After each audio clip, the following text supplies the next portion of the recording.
Hi, I'm Sean Patrick Maloney. I'm a Democrat running for Attorney General of New York. You know, we're all over New York campaigning in advance of the September 12th primary.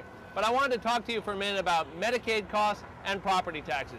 I'm outside of one of New York's best hospitals, and we have some of the best health care of any state in America.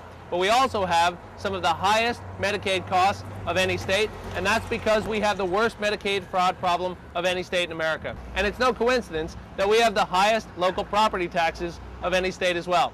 They're related, and there's nothing the next Attorney General can do that's more important to lowering local property taxes than to get after this Medicaid fraud problem. What would I do? Well, first, we ought to have an independent oversight authority in the Attorney General's office to investigate Medicaid fraud cases, because the Health Department has been asleep at the switch. But within the Health Department, we need to triple the number of investigators, and we need to make sure that we target the areas where we're going to get the biggest savings. We also ought to have a False Claims Act in New York so individuals can benefit if they discover Medicaid fraud.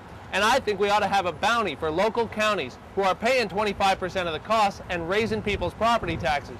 A bounty so that if you discover fraud in your local community, those savings go directly back to those counties and lower people's property taxes dollar for dollar. We can do other things. We can expand the Medicaid fraud unit. We can name a special prosecutor to specifically investigate these cases. We can get after the big drug companies that are overcharging us for drugs in the system. The ambulance service companies that charge an arm and a leg for the transportation services that people have a right to. And we can investigate doctors who put in fraudulent claims.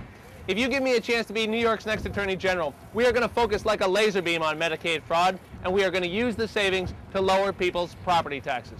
Thanks for watching, and I hope you'll vote on September 12th.